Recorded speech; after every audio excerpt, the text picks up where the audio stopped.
నమస్తే, welcome to Sakshi exclusive. Hi friends, ప్రపంచ దేశాల పటంలో భారతదేశం అంటే కేవలం ఒక భూభాగం మాత్రమే కాదు, అదొక అద్భుతమైన జీవన విధానం. వైవిధ్యానికి, సాంకేతిక పురోగతికి, మానవత్వానికి మారుపేరు మన భారతదేశం.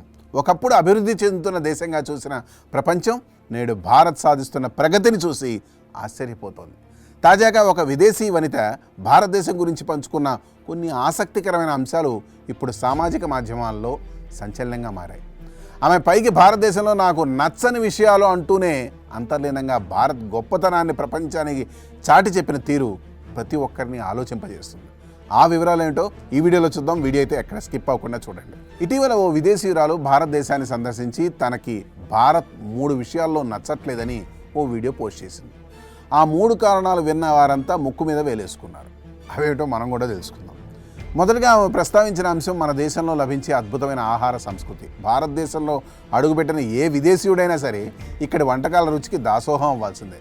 కాశ్మీర్ నుండి కన్యాకుమారి వరకు ప్రతి ప్రాంతానికి ఒక ప్రత్యేకమైన రుచి ఉంది.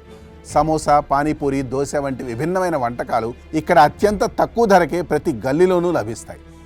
ఎంతలా అంటే ఇక్కడికి వచ్చిన వారు డైటింగ్ చేయడం అసాధ్యం అనేంతగా ఈ రుచులు బంధిస్తాయి. నాణ్యమైన, రుచికరమైన ఆహారం ఇంత సులభంగా, ఇంత తక్కువ ధరకే సామాన్యుడికి సైతం అందుబాటులో ఉండడం కేవలం భారతదేశంలోనే సాధ్యం. ఇది మన దేశపు సుసంపన్నమైన వ్యవసాయ రంగానికి, వంటల వైవిధ్యానికి నిదర్శనం. అందుకే భారత్లో అడుగుపెట్టిన వారు ఎక్కువ కాలం డైట్లో ఉండలేరు అంటోంది. ఇక రెండవది, దేశ ప్రగతికి అత్యంత కీలకమైన ఆరోగ్య రంగం. ఒక దేశం ఎంతవరకు అభివృద్ధి చెందింది అని చెప్పడానికి అక్కడి వైద్య సేవలు ఎంత సరసమైన ధరలో లభిస్తున్నాయి అనేదే ముఖ్యం. భారతదేశంలో ప్రపంచ స్థాయి వైద్య సేవలు, అత్యుత్తమ నైపుణ్యం కలిగిన వైద్యులు, అత్యాధునిక ఆసుపత్రులు అందుబాటులో ఉన్నాయి. ఇతర అభివృద్ధి చెందిన దేశాలతో పోలిస్తే ఇక్కడ వైద్య ఖర్చులు, ఔషధాల ధరలు చాలా తక్కువ. ఒక సామాన్య పౌరుడికి సైతం నాణ్యమైన చికిత్స అందించేలా మన వైద్య వ్యవస్థ రూపాంతరం చెందింది. విదేశాల నుండి సైతం లక్షలాది మంది మెడికల్ టూరిజం పేరుతో భారతదేశానికి వచ్చి చికిత్స పొందుతున్నారంటే మన వైద్య రంగం సాధించిన ప్రగతి ఎలాంటిదో అర్థం చేసుకోవచ్చు. మెడికల్ పాలసీ బయట దేశాల కన్నా మెరుగ్గా భారత్లో ఉండడం తనకు ఆశ్చర్యం వ్యక్తం చేసింది అని ఆ విదేశీయురాలు వ్యక్తీకరించింది.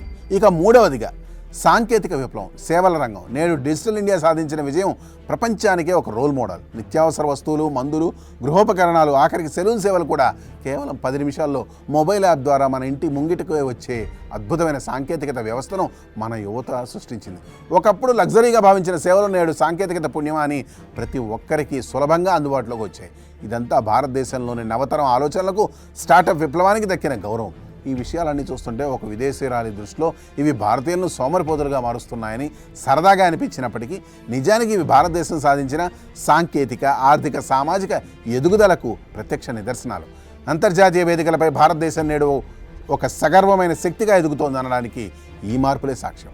నిరంతరం శ్రమిస్తూ నూతన ఆవిష్కరణలతో దూసుకుపోతున్న మన దేశం భవిష్యత్తులో ప్రపంచ దేశాలకు మార్గదర్శిగా నిలవబోతోంది అనడంలో ఎలాంటి సందేహం లేదు. అందుకే పొగడరా నీ భరత భూమిని ఎందుకు కాలిడినా. జై హింద్.